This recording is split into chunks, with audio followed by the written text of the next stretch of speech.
Dakar, notre plateforme d'information. De vous retrouver chez internet de Feeling Dakar TV. Alors comme ni ma leen ko waxee saa su ne dañuy ànd ak suñu caméraman Ibou dugg di seet ñi nga xam ne ñoom ñooy ay célébrité ay politiciens wala sax ay artistes tey nag ñu ñëw seeti kenn ci ñoom koo xam ne macha allah dafa samp li nga xam ne moom moo di dëndam ci musique wàllum Sénégal. Alors ñu koy nuyu kooku di DJ di ko bàyyi bu nuyoonte yéen ñi koy seetaan laataa ñuy dugg ci waxtaan boo xam ne tey dina am solo di ngeen gis keneen ku dul ki ngeen tàmmoon di gis. waaw maa ngi leen di nuyu ku ci nekk sa tur ak sa sant surtout Eva waa Feeling Dakar. alors ñu ngi lay fay bu baax kontaan bu baax si dalal bi. yeah welcome. waaw alors DJ Awadi comme ni ma ko waxee tantôt nekk na koo xam ne dootuñu ko présenté ci monde musical bi à l'international au Sénégal. mais ñu seetlu ne dafa xaw a wàññi tuuti li nga xam ne moom moo di ni mu ci nekkee woon c'est-à-dire ay années 80 90 ak léegi DJ dafa xaw a teggi tànk tuuti lan moo waral loolu. teggi tànkam c'est-à-dire sur dans quel domaine. DJ ni ñu ko daan déggee ak waa PBS di def bruit. Yeah. léegi day génnee benn affaire dawaat laa ko tujiwaat. toogaat quelque temps génneewaat dawaat laa ko tujiwaat. xam nga quand tu as 18 ans quand tu as 30 ans quand tu as 40 ans quand tu as 50 ans quand tu auras inchallah 70 ans mënul nekk benn. doo doo à la même vitesse. mais aujourd'hui au lieu de produire tout le temps il faut chaque fois mu nekk ay production de qualité. production yoo xam ne soo ko génnee dina mën a rester dans l'histoire marquer l'histoire ndax qualité production bi. donc c'est vrai que am na ñu bëri ñuy génne presque chaque semaine chaque 2 mois chaque 3 mois. mais loolu moom je n'ai jamais voulu ça. lu ñu bëgg mooy chaque fois suñu génnee mu nekk loo xam ne qualité lay doon loo xam ne ça peut rester parce que yàlla dafa def man su may génnee musique ce n'est pas seulement pour le Sénégal parce que waa Sénégal lañ koy consommer c'est vrai que mais le reste du monde surtout en Afrique fu ne lañ koy consommer donc chaque fois sooy génnee dara il faut nga def lépp pour mu am qualité bu baax et pour ça il faut prendre le temps et là je préfère même prendre tout le temps mais duma asaaloo sama carrière sa carrière alors da nga wax ñaari wax yu am solo muy maanaam ñi nga xam ne dañuy génnee tout le temps ay son que ce soit presque dans le mois mën nañ génnee ay 4 sons am na ñu ko fi def ñoo xam ne chaque semaine dañuy génnee ay son alors loolu est-ce que travail bi ci war yaakaar nga ni que mi ngi ci vraiment liggéey bi ci war. non sooy génne chaque semaine benn son mënul am qualité c'est pas vrai donc il faut regarder pour ñi génne un son chaque semaine est-ce que son yooyu tu les chantes après est-ce que ça devient des classiques. donc je pense que liggéey pour mu baax da ngay jël temps mûrir ko musicien aussi mûrir musique bi ñuy bind texte bi su dee yow la wala ñu lay jàppale ngeen jël temps bind texte boo xam ne il va résister au temps. tu vois da ngay jël temps en tout cas man daal loolu laa gëm mais je respecte su dee yàlla may na la inspiration ngay génne chaque semaine macha allah dañ lay ñaan mu yàgg. alors kon macha allah dañ leen di ñaanal mais kon ñu gën a liggéey rek. alors mu mel ni DJ ak PBS sax laay wax nekk nañ groupe boo xam ne bi rap nekkulee rap au Sénégal nit ñi miinuñu ko ñoom ci nañ ko téye woon. peut-être am na loo xam ne moom nañ ci amoon yéene. pour plus tard ñi nga xam ne ñoom ñoo ni seen rakk wala seen i doom bu ñu ñëwee teg tànk exporter loolu noonu est-ce que gis nga ne liggéey bi ngeen jot a def muy DJ wala PBS groupe bi wala waa daara ji ñi fi nekkoon est-ce que gis nga ne que loolu tey jeunes yi ñi ngi koy liggéeyee. déjà ñu ngi sant yàlla bu ñuy commencer rap y avait rien xam nga ñun rek ñoo fi nekkoon. ñu nekk benn bëri bu ñu woon daal mais yàlla jàllale hip hop Sénégal ak Afrique ci suñuy loxo donc ñu téye ko def ci liggéey boo xam ne am na solo tey suñu gisee suñu ay doom nekk ci te yàquñu ko on est fier donc am na génération bu bees boo xam ne ñu ngi ciy liggéey ñu ngi ci teral seen njaboot donc à partir de là ñun suñu jaan wàcc na je pense mais c'est vrai que la chance qu'on avait eu ñun suñuy jamono mooy bees bi taxoon na fu ne ci àdduna dañ ñu daan woo moo tax ba tey ñu am connexion yooyu ba tey génération bii nag dafa gën a metti parce que autant ouverture yi bëri na autant yeneen dëkk yi aussi ouverture yi bëri na. donc ñoom suñu ubbeekuwul ci nu ñuy liggéeyee seen musique fii lay des. donc il y a un travail boo xam ne génération bu bees bi dañ ko war a def mooy nooy def ba ubbeeku mooy ci wàllum kalaama bi la langue ci wàllum beat yi nooy def ba beat bu ngay tëgg ñu mën ko fecc. Mali mën ko fecc Côte d'Ivoire mën ko fecc Botswana loolu yëpp il faut nga koy calculer nooy def sa musique ba fu mu dem mu mën am impact. soo ko tëggee États-Unis mu mën a dox soo ko tëggee France mu mën a dox soo ko tëggee Allemagne mu mën a dox. donc et puis yan thématique ngay indi pour wax avec tous les publics c'est important. donc c'est pas facile et donc chaque génération aussi il faut muy jàng def ay expérience am.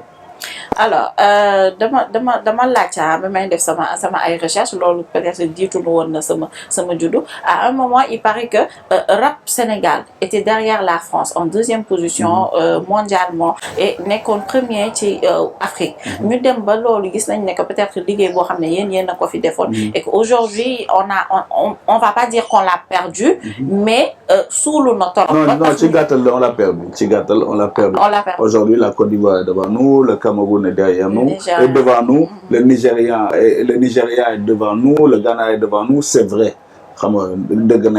Mais lolo. Donc ça veut dire que nous aussi on doit se remettre en question, gëna jobat, gëna fas jom parce qu'à un moment dañu nelaw xam nga ne waaye ñu ñooy chef pendant que tu dis ñu ñooy chef les autres ñu ngi job. Donc tey ñooñu dépassé nañu. Donc mais ça veut pas dire que li ñuy def baaxul. Ça veut dire que war nañ gën a liggéey quoi. mais instant est-ce que yomb na ak Nigéria bi nga xam ne ak Afrobeat bi nga xam ne moom la ñëpp jël. est-ce que dina yomb torop ñu téyewaat li nga xam ne moom nañu soxla. oui non parce que Nigéria am na doole mais taxul ba Congo am na doole. Cameroun mu ngi toj. Côte d'Ivoire mu ngi toj. xam nga am na ay dëkk yoo xam ne c'est des petits pays en termes de superficie comme le Cap-Vert. cette musique mu ngi exister. donc ça veut rien dire quoi. Mali aujourd'hui ku ci mel ni Sidiki Diabaté dafa dekkil musique mandarine. exactement tu vois. donc il y a je pense que quand c'est bien fait mën na am impact fu ne. d'accord alors DJ comme ni ma leen ko waxee sànq am na fenn foo xam ne foofu laay gën a bëgg tey ñu taxaw fa c'est vrai que xam nañu la ci rap ci musique mais ci sa musique dafa am beneen liggéey booy def mooy DJ est engagé ñi dañuy naan DJ c'est un panafricain il est engagé et que lépp loo xam ne dafay nekk ci xeex pour peut-être Afrique moom mi ngi ci teg ci tànkam alors loolu lan moo ko def ci yow lan moo ko indi ci yow lu tax ñu engagé parce que déjà africanité bi man sama papa xam nga beneen la jógee soo xoolee ci ay maamam am na sax ñu dem ñu takk ci Nigéria sama yaay Cap-Vert la jógee soo xoolee ci ay maamam am na sax ay mbokkam yu nekk ba Guinée-Bissau sama papa dafa ñëw fii ñu adopté ko Casamance donc loolu yëpp su nekkee ci yow munoo gis considérer sa bopp seulement comme un Sénégalais fii laa juddoo fii laa yaroo fii laa màggee xam maa ngi ciy sant yàlla donc mais je me sens africain man sama deret parce que xam nga concept bu ñu woowee Sénégal concept boobu ay tubaab ñoo ko créé xam nga du ñun ñoo ko créé ñun Jolof la ñu xam Kayoor Bundu xam nga genre ay waay mu mel noonu mais concept bu ñuy tuddee Sénégal ñeneen ñoo ko créé donc man Afrique laa gëm balaa may gëm Gambie balaa may gëm Sénégal balaa may gëm Bénin balaa may gëm Afrique laa gëm donc partout où il y aura des problèmes en Afrique faut que ñu dem. soo gisee barki démb man ak Tiken Jah def nañ benn morceau pour Guinée Conakry parce que seen président dafa war a dafa bëgg def 3e mandat. ñu def ci benn son man ak Tiken Jah parce que ce qui concerne la Guinée. daf ñu concerner. exactement Guinée su Alpha Condé defee 3 mandats. Côte d'Ivoire dana ko jéem. Sénégal dana ko jéem. donc loolu moo tax ñuy engagé wu parce que Afrique moo ñu may lu ne. tey su ñuy wax Awadi c'est pas seulement à cause du Sénégal. c'est à cause de l'Afrique man grâce à Dieu maa ngi ci sant yàlla def naa 44 xaw ma 45 pays dans l'Afrique. donc Afrique fu may dem fépp fu may mënti dem accueil bi may am. man ba léegi daf may jaaxal. Tu vois amul mois boo xam ne defuma au moins 4 pays africains. amul mois boo xam ne loolu doomu ko def. c'est tout le temps et chaque fois quand je pense que dina calmé wu muy gën a jolliwaat donc loolu Afrique moo ma may lépp. donc à un moment aussi ku la jox lépp war nga ko mën a défendre fu ne. est-ce que du loolu moo tax ñu naan DJ Awadi est un anti-système? Non, je suis pas anti-système, mais je suis pour un meilleur système. C'est pas anti-système. Donc anti la. Non. Xam nga il faut chaque fois looy gis. da ngay xool le verre soit à moitié vide, soit à moitié plein. Man nag j'aime voir le verre à moitié plein. D'accord. Xam nga da nga koy chaque fois da ngay indi benn charge positive. C'est vrai que nag am na ay idées révolutionnaires yoo xam ne moom laa namm pour Afrique. Je sais très assumé. Mais anti-système, je pense que le système qu'on a, on peut l'améliorer. Et chaque génération dafa war a jéem a améliorer système bi. Suñu papa yi am nañ lu ñu def suñu maam am yu ñu jot a teg. ñun suñu génération aussi il faut ñu teg suñu pierre à l'édifice. Exactement. Et il y a des gens qui sentent que DJ Awadi a des ambitions politiques. Il est dans la politique en fait. Bon après on va dire pour l'Afrique en général comme ni nga ko waxee mais aussi boo bëggee nekk ci politique bi il faut que mu am benn pays en fait booy nekk soit c'est le Sénégal soit c'est la Guinée soit c'est je sais pas voilà il faut mu nekk benn boo xam ne fii lay nekk ministre wala fii lay nekk député wala fii lay nekk président je sais pas whatever. waaw man bëgguma nekk comment on dit chef de quartier chef de canton ministre député bëgguma nekk dara ça ne m'intéresse pas wax dëgg yàlla pour le moment en tout cas rien ne m'intéresse de tout ça parce que lu may def c'est tellement passionnant que il faut pas me confondre être politisé mooy li ma doon mooy c'est-à-dire lii politique da lay am ci intérêt. xam ne politique moo ñu yilif donc il faut que ñu koy saytu bu baax. et nekk politicien da ngay nekk ci parti di militer. xam nga ça ne m'a jamais intéressé pour le moment. D'accord. Donc man je suis politisé mais du ma politicien te je n'ai pas envie d'être président, ministre, mais en fait, quand on dit DJ, c'est un anti-système, ouais, DJ, il lutte contre la corruption. Non, c'est un libre penseur. DJ, c'est un homme libre. Boo xam ne dafa am ay avis. Et puis aussi, soo nekkee ci benn société, il faut ngay mën a joxe sa avis. Exactement. Mais xam nga léegi dañu gis ne président yi comme ni nga ko waxee bëri nañ président en Afrique yoo xam ne ñoom ñëpp a bëgg a xëccu fi mu ne nii troisième mandat. waaw troisième mandat bi bon après population am dañu naan non d'accord lu ñu mu nekk xeex. Alors toi tu es pour ou contre déjà? Non, comme je t'ai dit tout à l'heure, aujourd'hui on vient de faire un morceau en Guinée-Conakry man ak Tiken Jah mu ngi d'ailleurs sur YouTube. Allez le chercher mu ngi tudd Amul en fait. Man ak Tiken c'est sorti cette semaine contre les troisième mandats parce que pour man aujourd'hui en 2019 troisième mandat waratul mën a exister. Voilà et partout il y aura koo xam ne da koy gént sax il faut ñu dindi gént bi sa bopp par des manifestations par une opposition radicale à tout rêve waxuma envie de même soo koy gént dinañ ko génne sa bopp. Comment? Par tous les moyens nécessaires comme dit Malcolm X. Exemple? On verra bien. En tout cas, si ça doit exister au Sénégal, on nous verra. Si en ce moment en Guinée, ñu ngi mobiliser ñu bëri contre ce troisième mandat de Alpha Condé. Parce que loolu bëgg a def et aujourd'hui mu ngi rey ay doomi Guinée. Et c'est dangereux. On peut pas laisser passer ça. Et donc ñun daal on est radicalement contre tous les histoires de troisième mandat. Et je pense que l'Afrique n'est plus prête à accepter que des gens pensent que ñoom rek la fi yàlla teg non loolu amul. exactement alors balaa may tëj sax débat politique côté politique bi ma nekkoon da nga wax léegi bëggoo nekk maire bëggoo nekk chef de quartier bëggoo nekk chef de canton sax bëgguma chef de canton bëggoo nekk loolu yëpp et pourtant yaa ngi ci liggéey boo xam ne dafa am solo en fait et les gens le voient et je me dis que et les gens le disent qu'on a besoin de personnes comme par exemple DJ bi nga xam ne il est engagé il est là pour les gens pour ñu nekk peut-être am yenn fonction yoo xam ne ça ñun ñëpp dañ ciy profiter wu quand même. non mais en fait tu sais ñun la ñuy def nii en étant engagé déjà à ce niveau di wax yenn affaire yi di participer ci débat bi. loolu mooy suñu rôle ñun soo ñu laajtee ñu dem ci ay positions politiques on va mal le faire moi je serais un très mauvais politicien. Parce que je suis tellement libre d'esprit. que gars yëpp suñu nee nii la ñuy gisee si je vois autrement danaa yàq dynamique bu groupe bi donc bàyyi ma nag dans ma liberté xam nga libre diseur libre faiseur libre parleur xam nga liberté boobu. mënoo ko am dans le cadre d'un parti. parce que chef de parti bi chef de parti bi lii la wax ñëpp loolu la ñu war a wax. tu es d'accord tu es pas d'accord faut être solidaire. mais di nga am koo jàppale quand même. mais je suis humain. soo ma amee ku ma saf ma jàppale la dans le secret des urnes. foofu rek. oui ma dans le secret des urnes. bu amee ku la woo nel dama bëgg ñu liggéey ci lii. doo dem ci potentiel président yi ñu am. non bon au niveau du Sénégal de la Guinée ak yooyu. je t'explique. soo ma wooyee est-ce que mën nga ñëw liggéeyal sa dëkk. je le ferai si jamais je pense que le projet pour mon pays est important.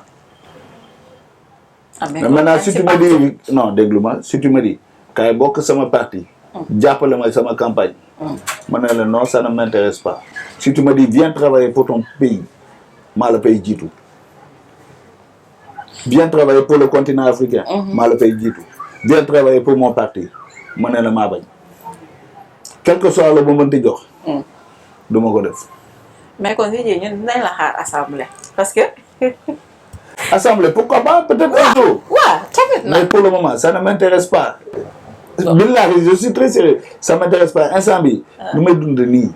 mais dafa neex parce que je considère que amul benn homme politique aucun député wala boo xam ne il est plus heureux que moi. au final ce qu'on fait dans la vie c'est pour être heureux. Exactement. Est-ce que je serais heureux en étant député? Est-ce que dina am bànneex en étant autre chose je sais pas ministre? Non. Aujourd'hui un ministre ne peut pas faire tout ce qu'il veut. Man j'aime bien doxantu ci koñ bi. xam nga wala jël sama vélo di pédaler. mais xam nga ñoom il peut pas le faire. bëgg naa mën a doxantu biir pont yi kenn du ma déranger dem ba biir géej waaye xam nga di doxantu. mais instant yi yow mënoo loolu. mais si mën naa ko dama koy def. mais boo dama koy def saa su ne. sans problème. sans problème. te loolu c'est ça nag la richesse et le bonheur que j'ai que ñoom amuñu ko. loolu mënuma koo jaay pour des postes politiques. te kenn mënu ko jënd ci man. j'avoue quand même benn instant. mais que fi ma commencé woon sànq dañuy dellu si waat léegi ci côté musique bi nga xam ne moom nga nekkoon ndax politique bi benn presse la woon rek.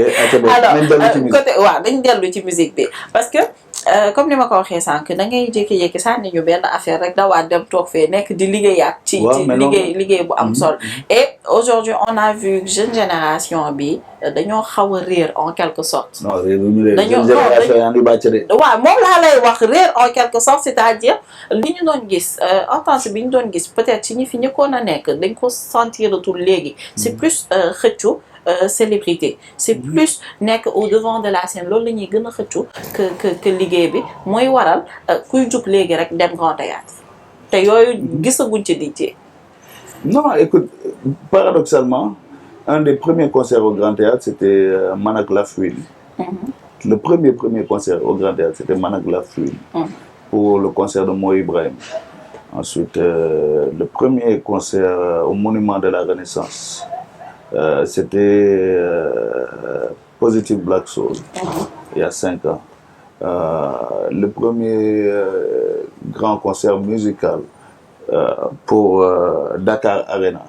C'est un spectacle boo xam ne man maa ko bind. Donc, il y a même le stadium Iba Mar Diop en tant que rappeur, je suis le premier à l'avoir rempli 2 fois. Donc, je dis, mais on va pas refaire à chaque fois les mêmes choses, tu vois. Donc, c'est vrai que les années passent, on s'en rend pas compte, Oui. mais je pense qu'il y a des choses qu'on a faites ici qui n'ont pas encore été faites. Donc, on a de la marge. Mais je veux revenir sur Boy. Je pense que c'est une génération très inspirée, très ambitieuse.